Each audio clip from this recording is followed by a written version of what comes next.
Olá, como vai?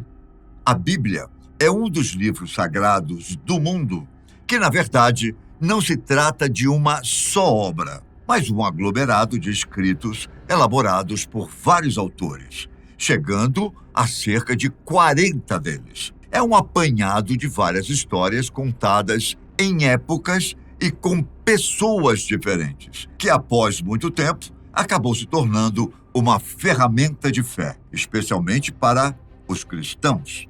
Mas você já se perguntou se, historicamente, ela serve como referência? Em outras palavras, ela pode ser uma alternativa para pesquisas acadêmicas ou para outros fins, a não ser aqueles voltados para a manutenção da fé? É o que vamos ver neste vídeo, recheado de informações e também curiosidades a respeito da Bíblia Sagrada. Bom, antes de mais nada, gostaria de frisar que não estou aqui para julgar, desrespeitar ou entrar em contradição com a sua ou a minha própria fé, mas sim trazer à luz um conhecimento além do teor bíblico, focando no histórico do livro sagrado e não no que está contextualizado em suas páginas.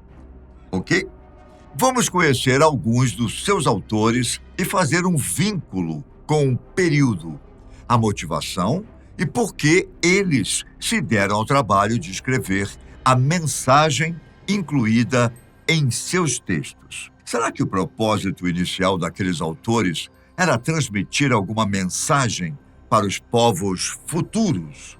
Bom, quem realmente escreveu a Bíblia? Há dois caminhos quando se fala em estudo da Bíblia. Um deles, muito utilizado por pregadores e fiéis, é ler o seu conteúdo e buscar entender o que nele está escrito, sendo que grande parte dessas pessoas levam o conteúdo tão a sério que acreditam que o que está escrito ali é o que deve ser feito e pronto. Eles não se dão conta de que, quando ela foi escrita, há pelo menos 2000 anos, e até mais do que isso, o mundo era completamente diferente do que é hoje. Pessoas, coisas, costumes, comportamentos, formas de negociação, relacionamento entre os cidadãos e até como lidar com o que não estava conforme as vontades dos governantes e leis.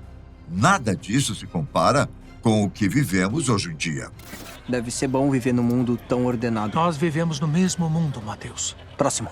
Bom, o outro jeito de se estudar a Bíblia está no âmbito de sua historicidade. A historicidade da Bíblia é a questão da relação entre ela e a história. A avaliação da exatidão dos fatos contados envolve examinar o contexto histórico das passagens bíblicas, a importância atribuída aos eventos pelos autores e o contraste entre as descrições bíblicas e outras evidências históricas.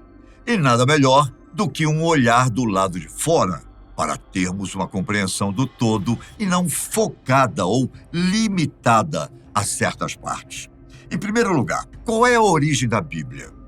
E quando é que ela foi escrita? A grande maioria dos livros que já lemos tem por volta de 2 séculos, o que já é considerado antigo por muita gente.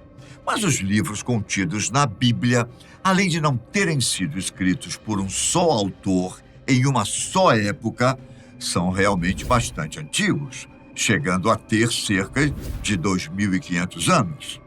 Por volta disso, nenhum outro livro na história do mundo pode reivindicar sequer 1/10 do período de anos durante o qual os documentos individuais da Bíblia foram escritos. Então, olhar para trás, através das lentes da história, pode nos ensinar muito sobre o que a Bíblia significou para o seu público original e, consequentemente, o que significa para nós hoje. Se você ler a Bíblia como se ela tivesse sido escrita em nossa época, com certeza estará lendo de maneira errada. Saber, antes de mais nada, que se trata de um texto antigo, bastante antigo, nos ajudará a dar um passo atrás e pensar em detalhes como para quem ela foi escrita e qual era a situação relacionada ao texto naquele momento. E mais, o que aquelas palavras significavam em sua cultura, lugar e época? Estas são perguntas importantes a serem feitas ao estudar as Escrituras. A própria Bíblia fornece informações suficientes para contextualizar as histórias que conta. Porém, se nos contentarmos com respostas mais simplificadas, como ela foi escrita por Deus, estamos, obviamente, nos prendendo a uma explicação abstrata e perdendo uma grande profundidade da verdade. Vamos a um exemplo. Qual foi o primeiro livro a ser escrito na Bíblia? Bom, se você respondeu Gênesis, o que parece ser o óbvio, sinto muito em dizer que você errou. O mesmo posso dizer se eu te perguntasse qual foi o último deles a ser escrito e você respondesse Apocalipse ou o Livro das Revelações, de João de Pátmos. Na verdade, o livro de Jó foi escrito meio milênio antes de qualquer outro livro da Bíblia, o que o torna, de longe, o mais antigo. Os eventos de Jó acontecem por volta de 2000 anos antes de Cristo. Ao contrário do resto do Antigo Testamento, devemos usar o nosso melhor palpite para chegar a uma data para Jó. Mas é provável que tenha sido escrito entre os séculos 20 e 17 a.C. Porém, uma parte dos estudiosos mais otimistas diz que ele foi escrito em algum momento entre os séculos 7 e 3 a.C. Até mesmo a tarefa de datar os livros não é algo tão simples. O livro de Jó é encontrado na seção Ketuvim, a terceira e última seção do Tanakh, a Bíblia hebraica, mas é o primeiro dos livros poéticos do Antigo Testamento da Bíblia cristã. Mas será mesmo que foi Jó quem escreveu seu livro? Vejamos outro exemplo. Os primeiros 5 livros do Antigo Testamento, Gênesis, Êxodo, Levítico, Números e Deuteronômio, chamados de Pentateuco pelos cristãos e Torá pelos judeus, são atribuídos a Moisés e, segundo estudiosos, foram escritos em meados do século XV a.C. O que não se pode afirmar com toda certeza é que eles realmente foram escritos por Moisés. Naquele passado distante, era comum pessoas fazerem algo em nome dos seus mestres, por exemplo, e pode ser que os textos destes livros tenham sido escritos por seguidores do profeta que assinavam a autoria como se fosse dele. Na própria Bíblia, não há qualquer referência que ateste.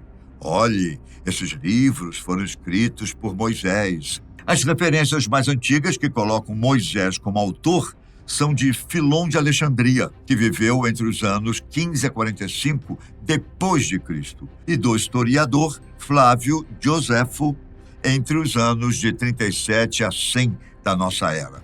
Hoje já se sabe que não foi ele. Bom, o mesmo é dito a respeito de um dos livros apócrifos mais conhecidos, que é o de Enoque.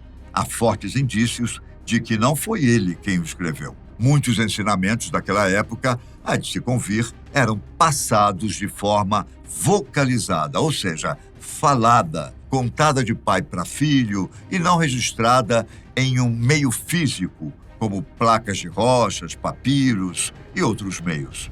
Era muito comum o uso de metáforas e simbolismos para representar o que queriam realmente dizer. Isso dá muita margem a diferentes interpretações? Dá, sim, sem sombra de dúvida. Os Salmos constituem outra parte interessante do Antigo Testamento, uma vez que não foi escrito de uma só vez e muito menos por uma só mão.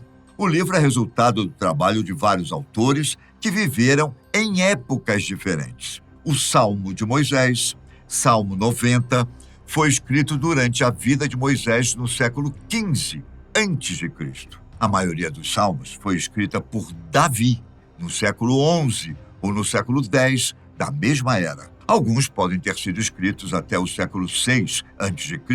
Portanto, a escrita dos salmos abrange quase a mesma extensão que o próprio Antigo Testamento. Há um debate considerável sobre estas datas, surgindo duas opiniões significativas. A principal diferença entre estes pontos de vista é se a própria Escritura é historicamente confiável. As datas citadas pressupõem que os eventos do Antigo Testamento aconteceram da maneira que a Bíblia diz que aconteceram. A outra visão baseia-se em algo chamado método histórico crítico.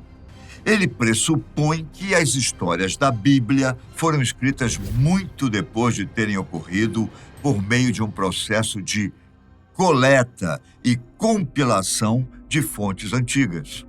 De acordo com esta visão, as histórias da Bíblia não aconteceram necessariamente da forma como são contadas, mas estão incluídas nas Escrituras para ensinar lições importantes. Ela data as composições finais dos livros do Antigo Testamento para uma época muito posterior, afirmando que a maior parte delas foi produzida durante o século V e posicionando Daniel há apenas um século e meio antes de Jesus.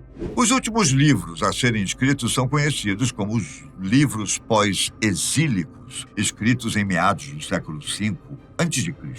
Assim, podemos dizer que a maior parte do Antigo Testamento foi produzida ao longo de 1000 anos, entre 1445 e 400 a.C., sendo Jó um único caso isolado, já que foi escrito há mais tempo ainda, como citei anteriormente. Outro fator interessante e histórico a respeito da Bíblia é que ela é usada por 3 religiões diferentes, que ao mesmo tempo a diferenciam também. Estou falando das diferenças entre a Bíblia católica, protestante e ortodoxa. Esses 3 ramos do cristianismo compartilham a mesma base sagrada, mas divergem em alguns aspectos importantes. Bom, antes de mais nada, é crucial entender que a Bíblia foi compilada.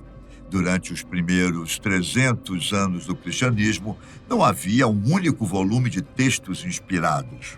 O processo de seleção e compilação foi longo e envolveu estudiosos e autoridades da igreja primitiva. Eles revisaram manuscritos, considerando critérios históricos, doutrinários e teológicos para determinar quais livros deveriam fazer parte do cânone. A Bíblia Católica, por exemplo, inclui 73 livros. Além dos 27 do Novo Testamento, ela contém 46 livros no Antigo Testamento.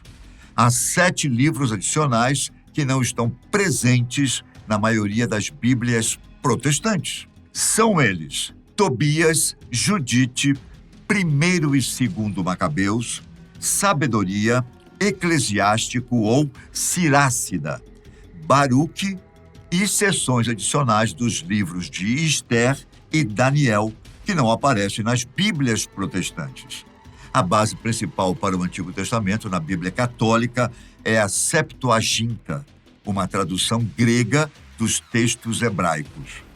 Essa versão era especialmente popular entre os judeus de língua grega. As Bíblias protestantes têm apenas 66 livros, 39 do Antigo Testamento e 27 no Novo Testamento. Os protestantes costumam usar uma listagem de livros do Antigo Testamento aprovada por estudiosos hebreus em um período posterior, possivelmente no século II ou III depois de Cristo. Essa lista exclui os livros da Septuaginta grega. A Bíblia ortodoxa é semelhante à católica em termos de conteúdo, mas com algumas variações. Ela inclui os mesmos 73 livros da Bíblia católica, mas a ordem e a organização podem diferir. Além disso, a Bíblia ortodoxa frequentemente apresenta notas e comentários adicionais. Embora a Bíblia seja a mesma, sua interpretação e composição variam entre as diferentes tradições cristãs. Essas diferenças refletem séculos de história, teologia e práticas litúrgicas. Os estudiosos têm opiniões variadas sobre a historicidade da Bíblia. com alguns argumentando que o registro arqueológico fornece evidências limitadas das narrativas do Antigo Testamento como história. No entanto, outros acreditam que a arqueologia bíblica confirma e desafia as históricas. A Bíblia existe em vários manuscritos, e a confiabilidade histórica da Bíblia pode ser avaliada comparando o registro bíblico com fatos históricos conhecidos. É consenso entre os estudiosos, contudo, que comparar o registro bíblico com fatos históricos ajuda a determinar a sua confiabilidade e, consequentemente, compreender o contexto histórico melhora a interpretação das passagens bíblicas. Estudar o contexto histórico da Bíblia é crucial por vários motivos. Toda a revelação bíblica centra-se no que Deus fez na história, com numerosas referências a eventos históricos, pessoas e lugares. O estudo da história ajuda a determinar a exatidão factual da Bíblia, pois ela afirma registrar eventos que aconteceram na história. A compreensão do contexto histórico também coloca os acontecimentos bíblicos num foco mais nítido, permitindo uma melhor interpretação e resolução de problemas que possam surgir. Ao estudar fontes históricas e textos da época, como a filosofia grega antiga e as obras dos padres apostólicos, podemos obter uma compreensão mais profunda da cultura e das crenças dos autores e públicos originais. A Bíblia não é simplesmente um livro de ensinamentos religiosos, como também uma coleção de narrativas históricas que afirmam registrar eventos que podem realmente ter ocorrido no passado, segundo alguns doutores no assunto. Uma razão significativa para estudar o contexto histórico da Bíblia é, como disse há pouco, estabelecer a exatidão factual de suas histórias. Os relatos bíblicos fazem frequentemente referência a acontecimentos, pessoas e lugares históricos reais. E ao examinar as provas históricas disponíveis, podemos avaliar a credibilidade e a fiabilidade destas narrativas. Por isso, para aqueles que têm um real interesse de aprender mais sobre a historicidade do livro sagrado, é muito importante acompanhar os trabalhos dos arqueólogos bíblicos, pois eles vão além das 4 paredes de um templo ou igreja. Eles tentam, e às vezes até conseguem na prática, alinhar o conteúdo das páginas bíblicas a um determinado local, data e evento, ao que nos é passado através do que foi escrito. Mas, diferentemente daquela arqueologia clássica, muito raramente encontram fósseis, sejam animais ou humanos, que determinem de maneira indelével a quem possa ter pertencido um crânio, um fêmur ou até mesmo um esqueleto completo. Bom, um achado que gerou uma grande polêmica, por exemplo, foi um artefato que, segundo os mais animados, teria sido um dos pregos usados na crucificação de Jesus. O caso é o seguinte: em 1990, arqueólogos explorando uma caverna em Jerusalém fizeram uma descoberta intrigante. Um ossuário datado do século I depois de Cristo. Nele estava inscrito o nome Caifás, o sumo sacerdote mencionado no Novo Testamento. Acredita-se que essa tumba pertencia à família desse importante líder religioso, que teria desempenhado um papel na morte de Jesus Cristo. Mas a história não para por aí. Os arqueólogos também encontraram fragmentos de pregos. Esses pregos, segundo pesquisas, teriam sido usados na crucificação de Cristo. A descoberta desses pregos com fragmentos de madeira e ossos reacendeu a polêmica na comunidade arqueológica. Afinal, eles podem ser evidências tangíveis da crucificação de alguém. No entanto, é importante lembrar que a fé transcende as provas materiais e se baseia na experiência espiritual e na relação pessoal com Cristo. A análise crítica das evidências arqueológicas deve ser combinada com uma reflexão teológica e espiritual mais profunda para fortalecer a fé dos cristãos e ampliar o entendimento sobre a crucificação e a ressurreição de Jesus. Bom, a nossa conclusão é que, na visão da fé, não importa se determinado artefato ou passagem bíblica possa ser comprovadamente vinculado à nossa história, pois, como disse, a fé transcende a tudo isso. Obrigado por me acompanhar até aqui. Fique com Deus, com sua fé, e até nosso próximo encontro.